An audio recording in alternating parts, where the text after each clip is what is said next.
Ya, Shalom Bapak Ibu Saudara yang dikasihi Tuhan. Mari kita bersama membuka firman Tuhan dari kitab Kolose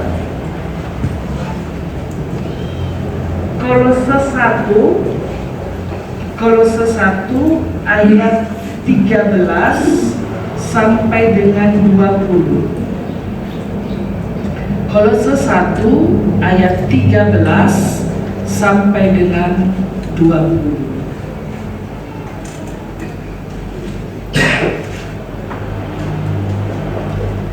Demikian bunyi firman Tuhan.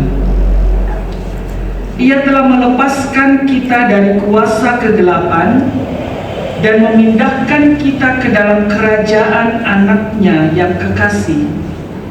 Di dalam Dia kita memiliki penebusan kita, yaitu pengampunan dosa. Keutamaan Kristus ayat 15. Ia adalah gambar Allah yang tidak kelihatan, yang sulung, lebih utama dari segala yang diciptakan. Karena di dalam Dialah telah diciptakan segala sesuatu yang ada di surga dan yang ada di bumi, yang kelihatan dan yang tidak kelihatan, baik singgasana maupun kerajaan, baik pemerintah maupun penguasa. Segala sesuatu diciptakan oleh Dia dan untuk Dia. Ia ada terlebih dahulu dari segala sesuatu, dan segala sesuatu ada di dalam Dia. Ialah kepala tubuh, yaitu jemaat. Ialah yang sulung, yang pertama bangkit dari antara orang mati, sehingga Ia yang lebih utama dalam segala sesuatu. Karena seluruh kepenuhan Allah berkenan diam di dalam Dia, dan oleh Dialah Ia memperdamaikan segala sesuatu dengan dirinya, baik yang ada di bumi maupun yang ada di surga. Sesudah Ia mengadakan pendamaian oleh darah salib Kristus. Demikian jauh pembacaan firman Tuhan pada pagi hari ini. Yang berbahagia ada setiap kita yang dengan setia membaca dan merenungkan firman Tuhan. Tetapi jauh lebih berbahagia adalah setiap kita yang dengan setia melakukan firman Tuhan dalam hidupnya tiap-tiap hari. Ibu bapak saudara yang dikasihi Tuhan, sebelum kalau saya membaca bagian firman Tuhan ini tadi, ada begitu banyak kata-kata penting ya. Ada begitu banyak kata-kata penting yang menurut saya itu perlu digali. Tetapi kalau saya menggali satu persatu, tentu waktunya tidak cukup ya. Dan ini juga saya sudah berusaha untuk mencari yang penting-penting, padahal banyak sekali yang penting yang perlu kita ketahui. Bapak Ibu Saudara yang dikasihi Tuhan, surat Kolose ini ditulis oleh Rasul Paulus kepada jemaat di Kolose. Mari kita lihat letak Kolose itu di mana. Ya, kalau kita lihat gambar ini, Bapak Ibu cukup bisa melihat ya. Kolose itu Kolosai, di atasnya lagi tralis yang tulisan hitam, kemudian di atasnya lagi Efesus. Kolose ini, kota Kolose ini berada di Eropa Timur, di Asia Kecil. Dan Rasul Paulus itu ternyata tidak pernah datang ke kota Kolose. Rasul Paulus itu menetap di kota Efesus. Ya. Rasul Paulus tidak pernah mengunjungi jemaat di Kolose. Paulus itu Rasul Allah yang menetap di kota Efesus. Nah, Paulus menulis surat ini kepada Kolose, di kota Kolose, kepada jemaat yang di kota Kolose, itu karena Paulus mendengar keadaan jemaat di Kolose ini melalui seorang murid yang setia, yaitu Epafroditus. Dan Paulus menulis surat ke jemaat Kolose ini pada saat dia berada di dalam penjara di Roma. Ya. Nah, Bapak Ibu, surat ini siapa? Itu pasti nggak ada kantor pos ya. Nah, surat ini bisa sampai ke kota Kolose, sampai di jemaat yang ada di Kolose, yaitu yang mengantar adalah Sintikus dan Onesimus. Jadi Onesimus itu hambanya Simeon, kalau nggak salah seperti itu ya. Nah, kenapa Rasul Paulus ini menulis surat? Apa tujuannya? Surat ini ditulis kepada jemaat di Kolose. Ada 3 hal yang saya catat. Yang pertama, tujuannya yaitu untuk menguatkan iman jemaat, untuk menguatkan iman orang-orang Kristen yang ada di Kolose. Yang kedua, Rasul Paulus ingin memperingatkan tentang ajaran sesat. Ya, rupanya ajaran sesat itu tidak hanya sekarang ya. Kalau sekarang kita lihat banyak begitu ajaran sesat. Saksi Yehova, ada lagi gereja setan, ya kan? Nah, anak-anak muda perlu juga mencari tahu, bukan untuk belajar ya, mencari tahu dalam pengertian untuk berhati-hati. Gereja setan itu ada tanda yang pasti jelas. Ini bukan main-main, ya. Bukan omong aja pintar teori, bukan begitu. Ya. Gereja setan ini ada.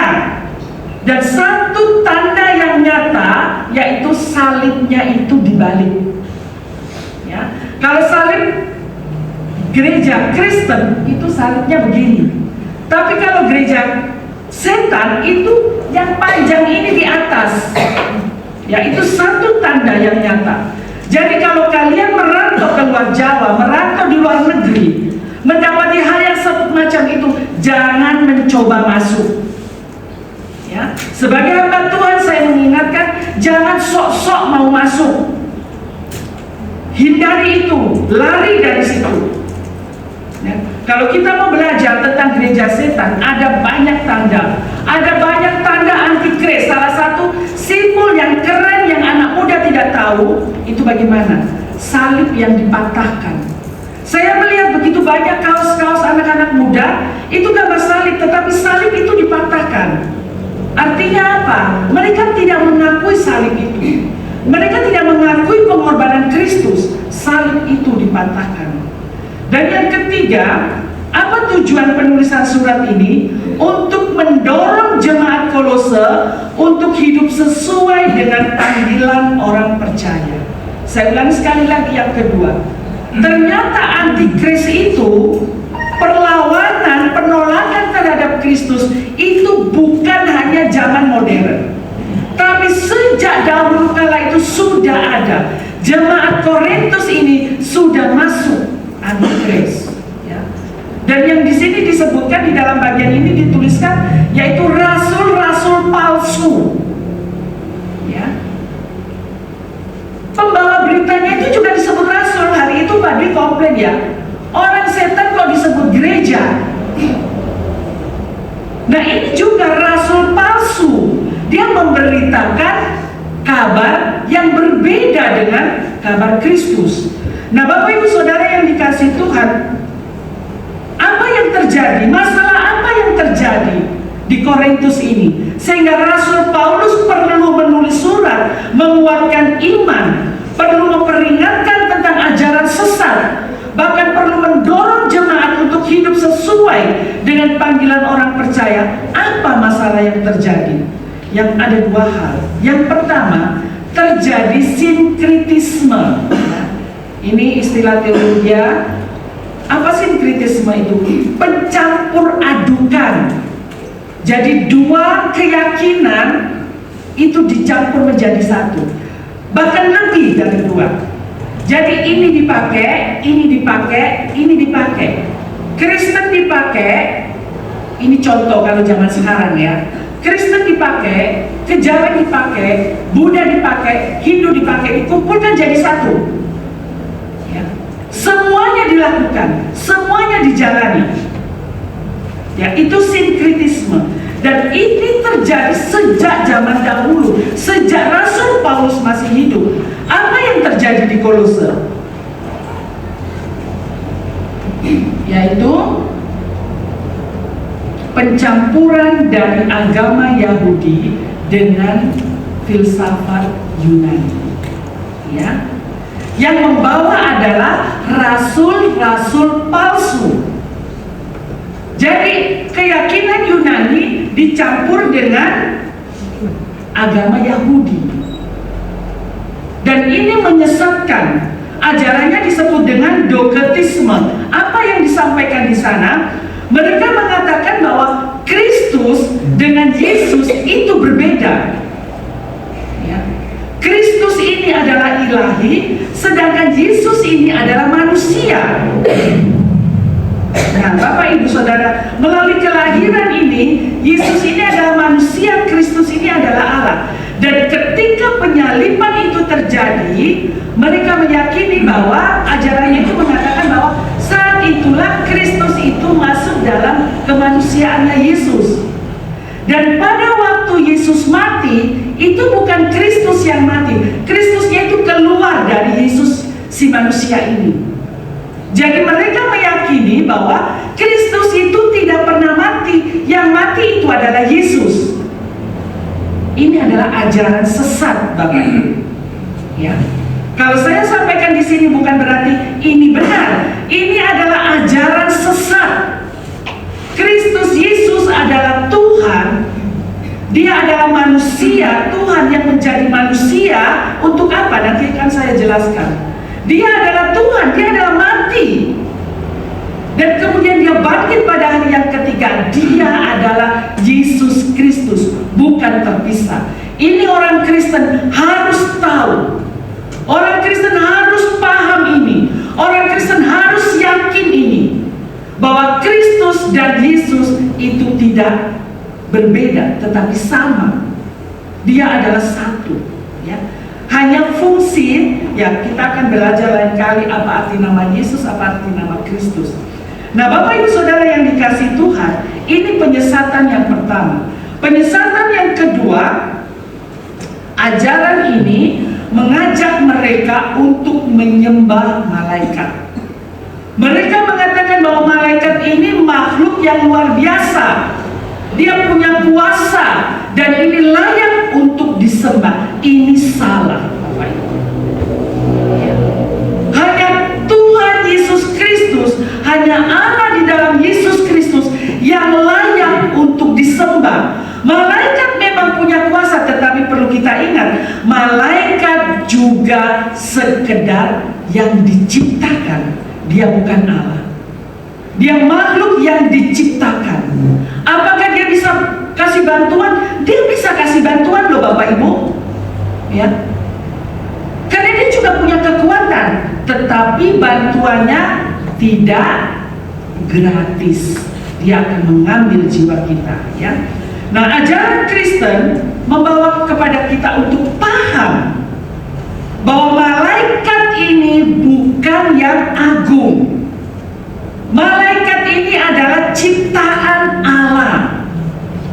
Nah, Bapak Ibu Saudara yang dikasihi Tuhan, kalau kita belajar tentang Kristus, ada dua hal.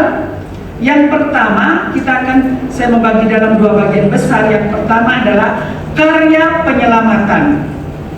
Dengan tema yang diberikan kepada saya, misi Tuhan dalam penebusan. Ayat yang ke-13, apa katanya di sana? Ia telah melepaskan kita dari kuasa kegelapan. Berhenti di sini dulu. Kristus telah melepaskan kita dari kuasa kegelapan. Apakah arti ditebus? Ya. Kita ditebus dari kuasa kegelapan. Apakah arti ditebus? Saya mencari referensi. Di sana dikatakan, ditebus artinya proses di mana seseorang dibebaskan dari status tertentu. Ini ditebus. Ya. Proses di mana seseorang dibebaskan dari status tertentu. Misalnya, dibebaskan dari status perbudakan, dibebaskan dari status hukuman. Dan pembebasannya ini, ditebus ini artinya ada sesuatu yang dibayarkan dengan membayar harga tertentu untuk menebus. Bapak Ibu, saya ingat beberapa waktu yang lalu ada banyak di tempat kita ini ada gaden ya. Kalau barang kita itu sudah masuk gaden, ya masuk pegadaian, untuk mengeluarkan ini, apakah kita boleh hanya datang, Bapak saya mau ambil barang saya, boleh? Harus ada yang kita berikan toh, ya. Karena waktu kita mau menaruh barang itu, kita kan dapatkan sesuatu, ya. Dan sekarang kita mau mengambil ini, kita harus membayar untuk ini menjadi milik kita. Bapak Ibu, demikianlah gambaran manusia itu. Manusia adalah milik Allah. Saya adalah milik Allah. Tetapi saya menggadaikan diri saya kepada dosa, kepada kejahatan, dan akibat dosa adalah maut. Tetapi Allah yang memiliki saya ini nggak rela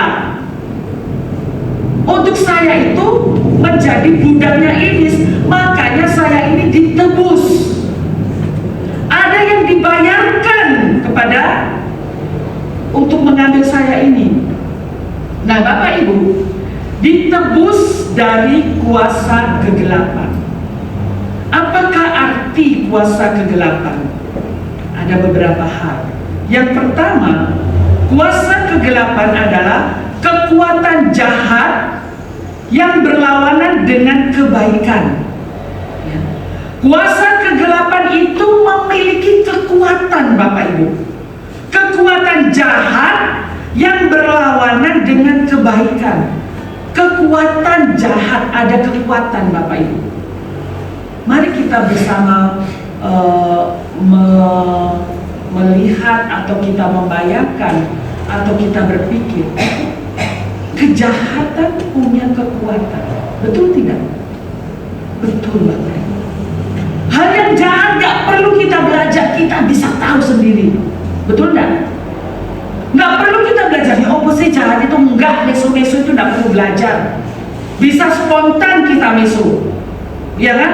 Hati kita marah harus langsung ya. Itu spontan, gak perlu dipelajari, mengalir, karena ada kekuatan di situ ya. Apakah Bapak Ibu pernah marah itu belajar? Aku mau belajar marah. Ya kalau sinetron, ya kan? Aku mau belajar marah nih. Aku mau belajar galak. Enggak ada belajar. Itu spontan kita marah. Ya. Ada kekuatan. Kejahatan ini punya kekuatan. Dan kekuatannya ini berlawanan dengan kebaikan. Yang kedua, arti kuasa kegelapan adalah kekuatan setan atau iblis yang berusaha menghancurkan saya dan Bapak Ibu dan memisahkan saya dan Bapak Ibu dari Allah. Jadi kekuatan setan itu menghancurkan manusia. Ya, kekuatan setan itu memisahkan manusia dengan Allah. Dan kuasa kegelapan itu bekerja melalui tipu daya ya, dan penyesatan. Nah, hal ini dapat mempengaruhi emosi kita. Ya. Kuasa kegelapan itu bekerja melalui tipu daya, dan ini akan mempengaruhi emosi saya dan Bapak Ibu, mempengaruhi pikiran saya dan Bapak Ibu, mempengaruhi perilaku saya dan Bapak Ibu. Bapak Ibu Saudara yang dikasihi Tuhan, dengan ditebus itu kita telah dilepaskan. Dengan ditebus dari gaden tadi, ya ini mungkin lebih paham kita kan. Dengan kita ditebus dari gaden tadi, berarti kita dilepaskan dari pemilik pegadaian. Betul tidak? Ya. Dengan kita ditebus ini, kita dilepaskan, dikeluarkan dari kejahatan, dikeluarkan dari hukuman, dikeluarkan dari kekuatan si jahat. Nah, Bapak Ibu Saudara yang dikasihi Tuhan, dilepaskan dari perbudakan roh jahat melalui apa? Penebusan Kristus. Dan ini harus kita pahami, bahwa saya dan Bapak Ibu itu ditebus, sudah ditebus. Tapi bukan berarti kita nggak berperan ya Bapak Ibu ya. Kita tetap berperan, betul nggak? Walaupun saya dan Bapak Ibu sudah ditebus, kita nggak diam-diam kan, nggak duduk santai-santai kan. Secara rohani kita itu berperan ya. Terus ada perlawanan. Ya, namanya berperang, namanya ada perlawanan. Tidak selalu menang kita ya. Tetapi kita tidak terus mengaminkan kekalahan. Ya. Kadang-kadang kita kalah atau Bapak Ibu menang terus. Saya sering kali kalah. Ya. Saya sering kali kalah. Ya, berapa hari yang lalu kalau saya dimintain pokok doa, apa pokok doanya? Saya nggak ingat siapa ya, di mana saya itu sampaikan. Satu yang saya minta, apa? Saya minta diberikan sabar. Sabar. Saya tahu saya bukan orang lembut, saya orang kasar, dan saya gampang emosi. Saya bilang, satu tolong buatkan saya sabar. Ya.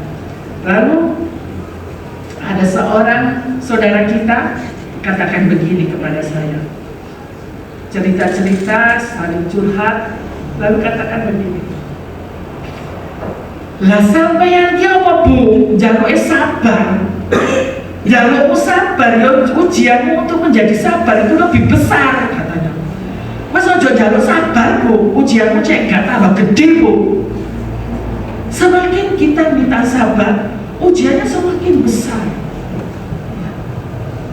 Nah Bapak Ibu Saudara yang dikasih Tuhan, saya yakin bahwa saya sudah dimenangkan oleh Tuhan. Tetapi saya juga menyadari bahwa saya sering jatuh. Saya tidak mampu menguasai emosi saya. Bahkan seringkali ketika saya tidak bisa menguasai emosi saya, saat itulah iblis terus mengintimidasi saya. Dan kegelisahan itu, kekecewaan itu terus ada. Kecewa dengan diri sendiri. Bapak Ibu pernah alami begitu? Kenapa tadi aku lakukan? Tapi besok terjadi lagi. Besok terjadi lagi. Tidak bisa menguasai diri lagi sampai saya berpikir begini, usah tak minggat ya uyo. Usah tak minggat ya us. Dan rasanya, apakah ketika minggat itu selesai? Ya besok kan balik lagi. Minggat seminggu balik lagi. Balik lagi, apa minggat seterusnya? Nah, Bapak Ibu Saudara yang dikasihi Tuhan, dengan ditebus kita telah dilepaskan, ya. Dan di dalam Dia kita memiliki penebusan, yaitu pengampunan. Bukan sengaja berdosa, kecuali kalau kita, bukan berarti kita nggak berperan ya, kita terus perang toh, kita tidak bahagia kan Bapak Ibu, dan Tuhan itu tahu itu. Ya, Tuhan mengenal kita dengan baik. Tuhan paham kita dengan baik. Tuhan paham emosi kita karena Dia pernah menjadi manusia. Dan Dia katakan, aku mengampuni engkau. Tapi bukan berarti kita mau meremehkan pengampunan. Ada usaha, tetap ada usaha. Ya. Dan misi Tuhan dalam penebusan itu tema kita hari ini. Untuk apa? Untuk membebaskan kita dari kuasa kegelapan, untuk membuka ikatan kita dari kuasa kegelapan. Mari kita lihat ayat yang ke-14.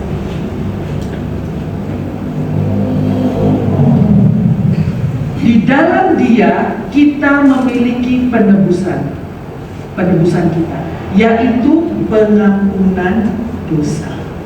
Bapak Ibu Saudara yang dikasihi Tuhan, apa yang menjadi kehidupan kita, kehidupan lama kita sebelum kita ditebus? Pasti ada, ya. Pasti ada kebiasaan jelek kita yang sebenarnya ketika kita mengingatnya itu kita malu, karena itu pernah terjadi, karena itu pernah saya lakukan. Setiap kita pasti punya pengalaman itu, ya. Yang sepertinya kita tidak mau orang lain tahu. Biarkan saya saja sendiri yang tahu dengan Tuhan. Bahkan mungkin hal yang memalukan yang kita lakukan itu tadi, mungkin kita pernah berpikir, aku nggak mau itu terjadi. Harusnya itu tidak pernah terjadi. Kita berpikir, aku mau hapus semua kenangan itu. Betul Bapak Ibu? Aku tidak mau itu terjadi. Memang itu pernah terjadi. Dan saudaraku tidak mau itu terjadi. Bapak Ibu, ketika kita menyadari bahwa saya dan Bapak Ibu sudah dilepaskan dari semua yang seperti itu, dan kita meyakini bahwa kita semua sudah diampuni, saya sudah diampuni, yang Tuhan mau kita tidak melakukan kembali. Mari kita mengoreksi diri kita. Dosa apa yang saya dan Bapak Ibu lakukan yang kita tidak mau orang tahu, dan kita sendiri tidak mau itu terjadi, tapi pernah terjadi? Mari kita selesaikan di hadapan Tuhan. Bapak Ibu tidak perlu mengaku sesama begini. Bapak Ibu mengaku di hadapan Tuhan secara pribadi. Curahkan itu semua dan punya komitmen, aku tidak mau mengulangi lagi. Ampuni aku Tuhan. Bapak Ibu Saudara yang dikasihi Tuhan, itulah penebusan yang membawa pada pengampunan. Dan mari kita kembali melihat di dalam ayat yang ke-13. Ia telah melepaskan kita dari kuasa kegelapan dan memindahkan kita ke dalam kerajaan anaknya yang kekasih. Bapak Ibu, tadi di Gaden, ya kan, dilepaskan dari Gaden, dari pegadaian, lalu dibawa kemana? Dipindahkan ke dalam kerajaan anaknya yang kekasih, ya. Kerajaan Kristus adalah konsep Kristiani yang merujuk pada pemerintahan dan kekuasaan Yesus sebagai Raja. Kalau tadi kita di dalam ikatan kegelapan, yang menjadi raja kita siapa? Iblis. Dan setelah kita ditebus, kita dikeluarkan, yang menjadi raja kita adalah Kristus. Ya. Jadi kita jangan lagi mau diintimidasi sini, karena saya dan Bapak Ibu sudah masuk dalam kerajaan Kristus. Dan jangan kita lagi berjalan deketin sini, ya kan? Sudah dipindahkan dari Gaden, terus jauh-jauh dari Gaden. Gak usah lagi mau deket-deket Gaden. Kata orang timuran sana, Ciloko. Ya, silakan 12. Kalau sudah tahu dibebaskan, diculno, kok balik lagi? Ya. Saya pernah mendapatkan satu kalimat lucu, tapi saya menjadi perenungan saya. Burung itu kalau ada di dalam sangkar, dia dikasih apa saja, dia akan makan. Dia bilang, gedang bosok ya dimakan, kates bosok ya dipangan. Wah, nggak ono liyo. Semua dimakan karena dia ada di dalam situ. Tapi ketika dia punya kesempatan keluar dari sangkar itu, hanya burung yang bodoh yang mau balik masuk lagi ke gedang bosok tadi. Ya. Kita sudah dikeluarkan dari sangkar itu. Mari kita nikmati pembebasan kita bersama dengan Raja kita. Bapak Ibu Saudara yang dikasihi Tuhan, arti dipindahkan ke dalam kerajaan Kristus adalah perubahan status.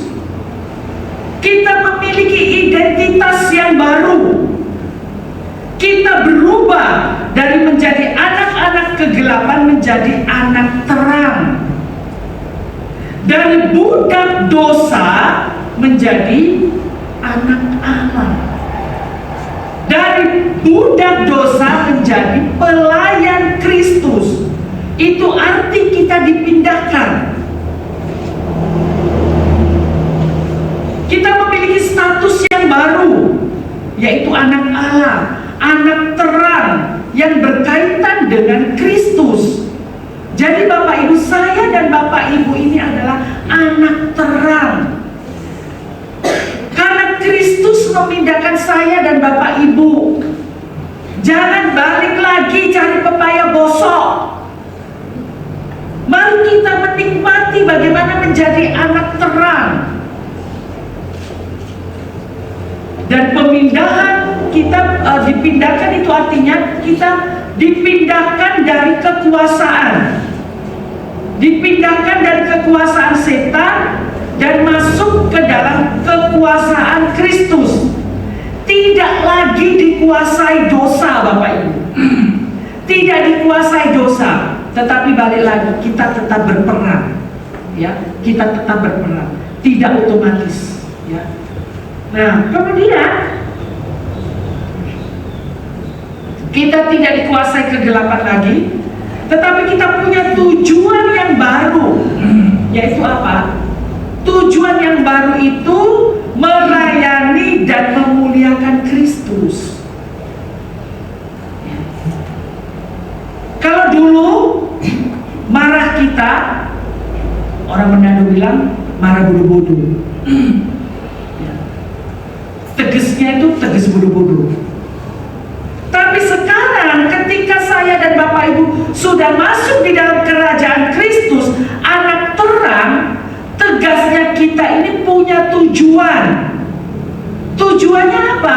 Tujuannya untuk kemuliaan Allah, untuk melayani Dia. Bapak Ibu, Rasul Paulus adalah Rasul Kristus yang sangat keras, ya. Kalau mungkin kalau zaman sekarang itu selebriti itu apa? Kontroversial. Nah, yang kayak gitu. Dia adalah orang yang brutal, ya kan? Mau pengikut Kristus saya sampai dikejar, dibunuh, gereja diobong, nggak main-main ini, ya kan? Orang yang keras. Tapi ketika dia mengalami perjumpaan dengan Kristus, yang tadinya dia berkarakter orang Madura, orang yang keras, tidak berubah menjadi orang Kediri. Artinya dia tetap orang yang keras, dia tetap orang yang tegas, bukan orang yang lemah gemulai, enggak. Tetap orang yang keras, yang tegas, tetapi kekerasannya dan ketegasannya itu untuk melayani Tuhan. Jadi cosplengnya itu, kalau dulu cospleng meso-meso, ya. Tapi sekarang cosplengnya itu negur, yang salah dia tegur. Tujuannya supaya orang ini tahu kebenaran. Bapak Ibu bisa bedakan, ya. Ketika kita dikuduskan, bukan berarti kita berubah karakter kita, lemah lembut, enggak. Tetap menjadi diri kita, tetapi dikuduskan dan karakter kita itu dipakai untuk memuliakan Tuhan. Kita tidak lagi membawa orang masuk ke dalam dosa dengan ketegasan kita. Dia punya power, dulu ngejak orang berbuat dosa. Power dia tidak hilang. Power dia juga tetap menjadi idola bagi orang lain. Bawa orang lain untuk percaya Tuhan. Bukan lagi ikut dosa, ikut dia tetapi dalam kebenaran. Seperti itu. Nah, Bapak Ibu Saudara yang dikasihi Tuhan, memindahkan kita ke dalam kerajaan Allah itu artinya menerima hidup baru dalam Kristus. Ditandai dengan perubahan pikiran, perubahan perasaan, perubahan perilaku, ya. Kita memiliki kekuatan karena ada Roh Kudus yang hidup di dalam diri kita, membawa kita untuk hidup sesuai dengan kehendak Allah, hidup yang baru. Apakah yang menjadi kebiasaan lama kita yang terus mengikat kita? Bapak Ibu, mari kita berusaha. Kita meyakini bahwa Kristus itu memberikan hidup baru kepada saya dan Bapak Ibu. Jangan kita mau diperbudak oleh iblis. Apakah hasrat itu tidak ada lagi? Hasrat itu ada, Bapak Ibu. Tetapi mari kita lihat, apakah hasrat saya ini membawa pada kemuliaan Kristus, orang tahu kebenaran, atau sebaliknya?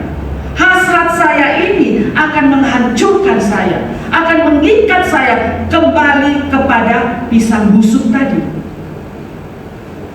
Bapak Ibu Saudara yang dikasihi Tuhan, dipindahkan artinya kita menerima warisan baru sebagai anak-anak Allah yang mencakup kehidupan kekal. Ada warisan, ya. Aduh, kalau kita berbicara warisan ini seru, ya kan?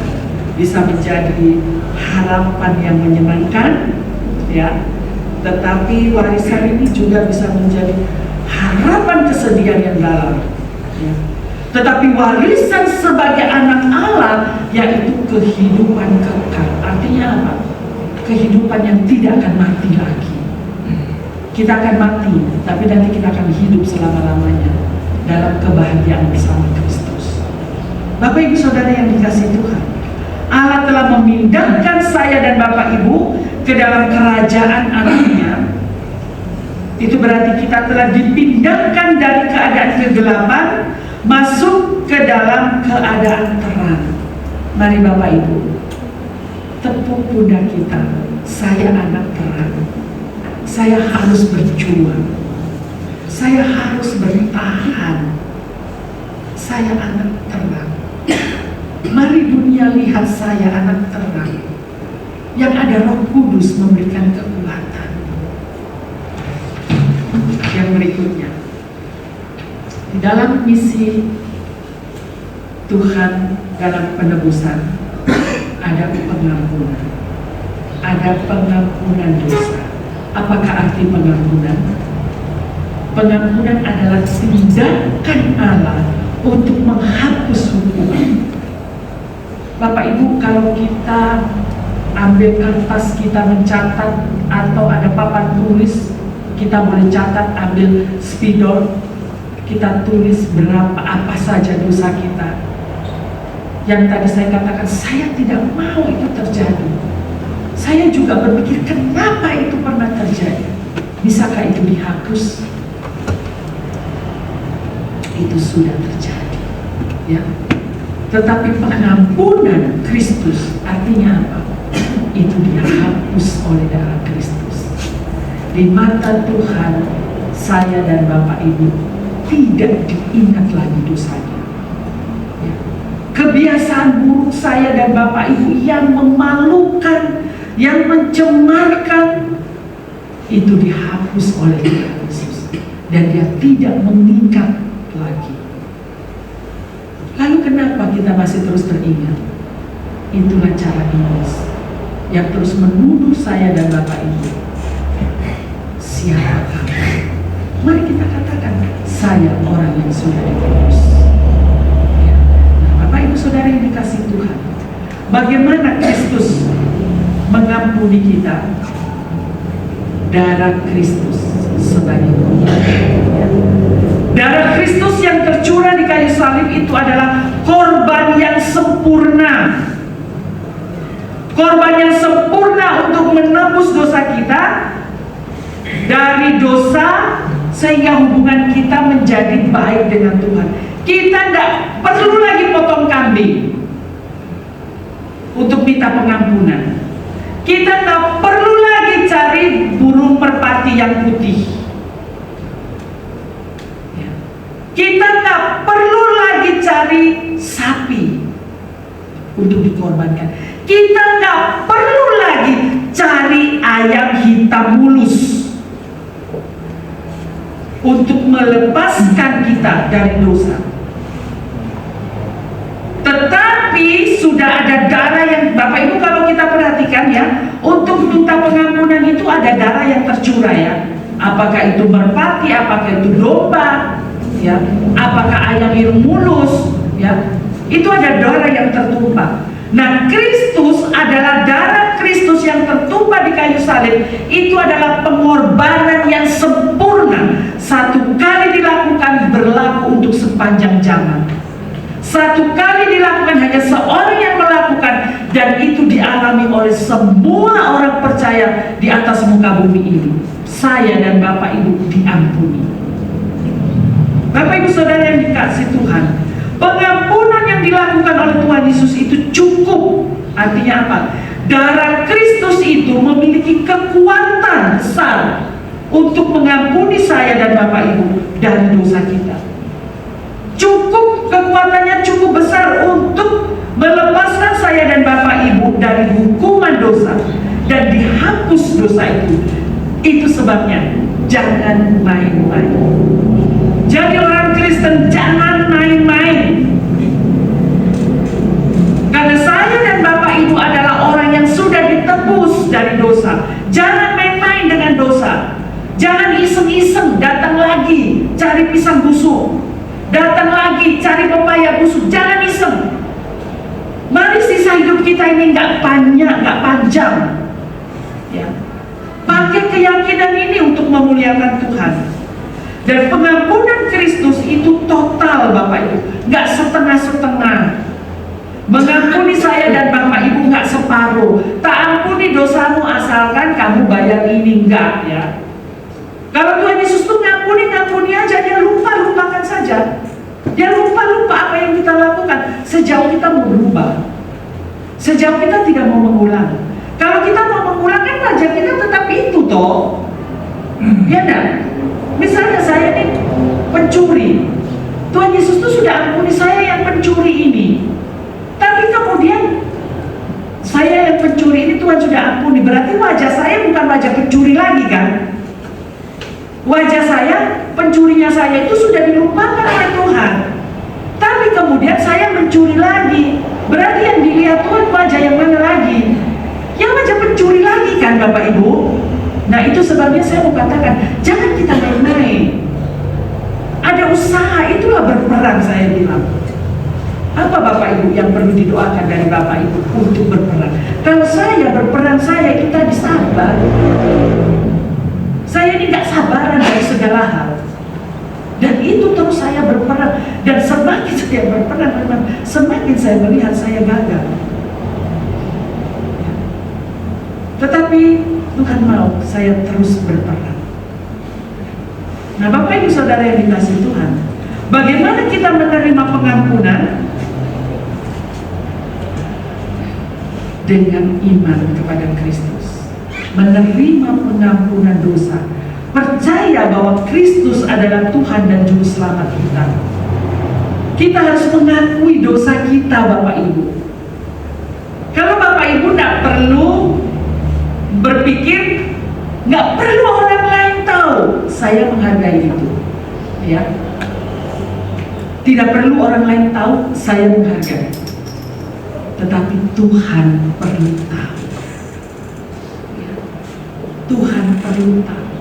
Dan Tuhan mau saya dan Bapak Ibu mengaku kepada Dia. Dan kalau sudah mengaku, minta ampun. Dan baru kemudian kita menerima kasih karunia Allah. Kasih karunia Allah diberikan kepada kita melalui darah Kristus. Bapak Ibu Saudara yang dikasihi Tuhan, kita lihat pada ayat 15 sampai dengan 20.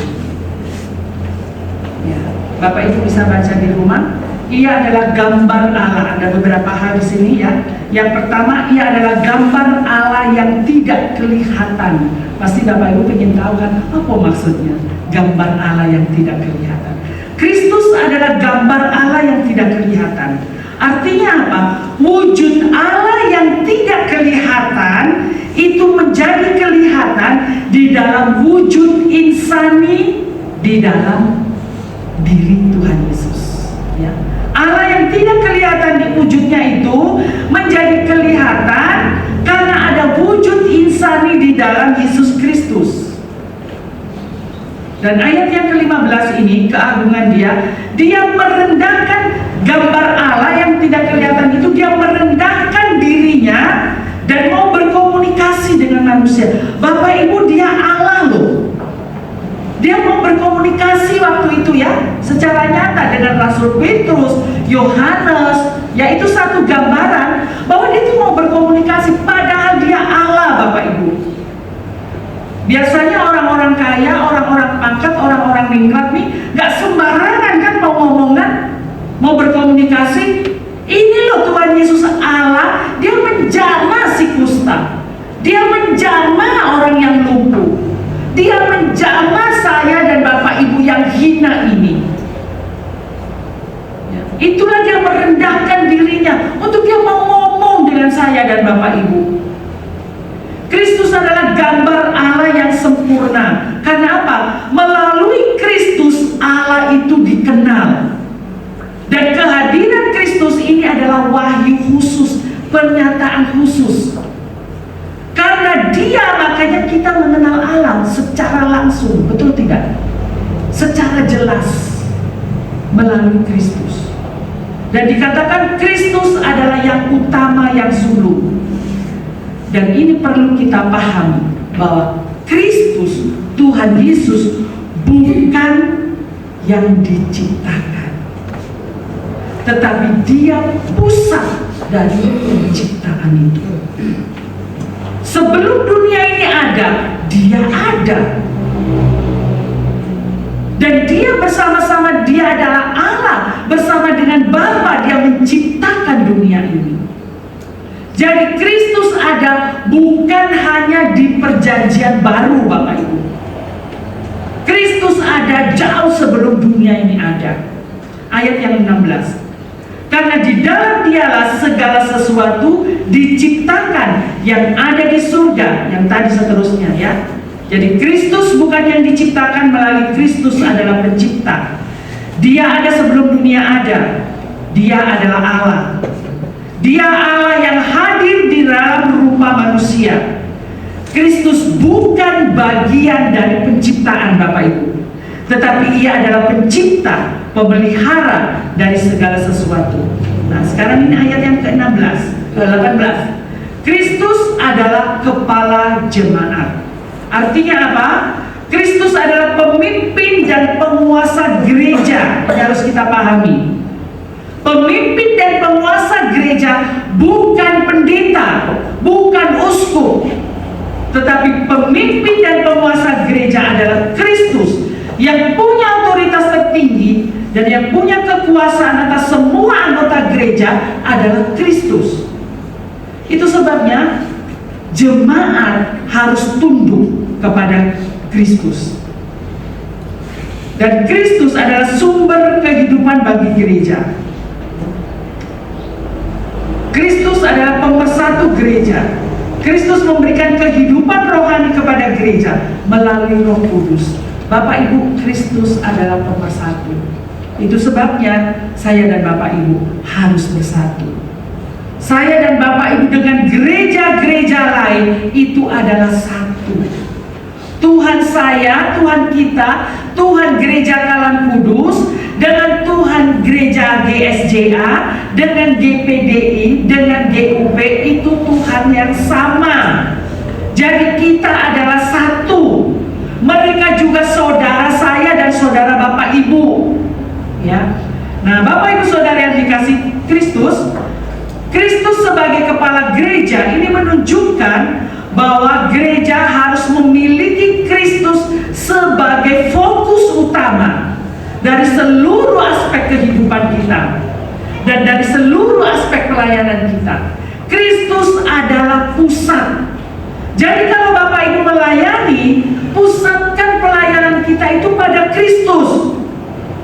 Kalau Bapak Ibu membersihkan gereja ini, yang piket gereja ini, kita pusatkan ini, saya melakukan untuk Kristus.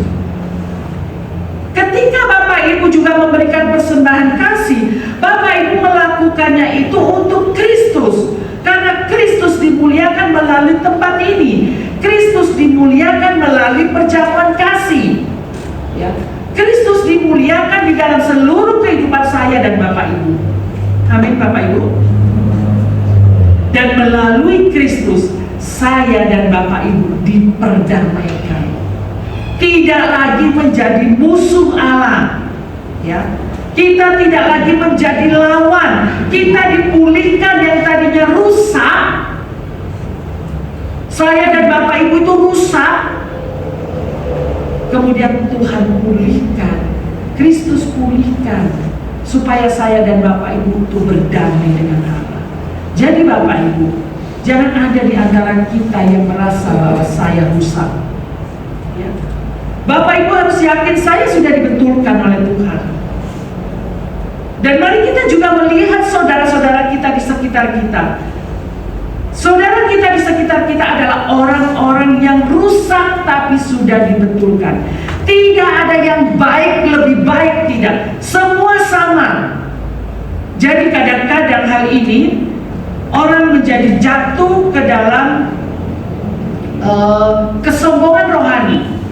Ya. Merasa bahwa saya ini orang benar. Saya sudah melakukan banyak hal. Saya lebih benar dari yang lain. Saya sudah melakukan A, B, C, D sampai saya ini X, sampai saya ini bengkong.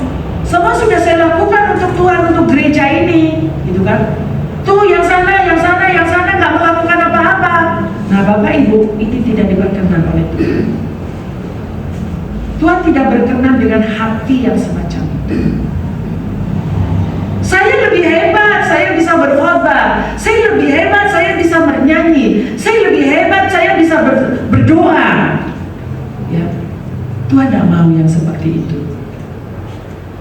Tuhan mau kita melihat sesama kita adalah orang yang sudah rusak tapi dibenarkan. Jangan diingat rusaknya lagi ya, dibenarkan. Tidak ada seorang pun yang benar. Semua telah kehilangan kemuliaan Allah. Tapi Tuhan Yesus mati di atas kayu salib.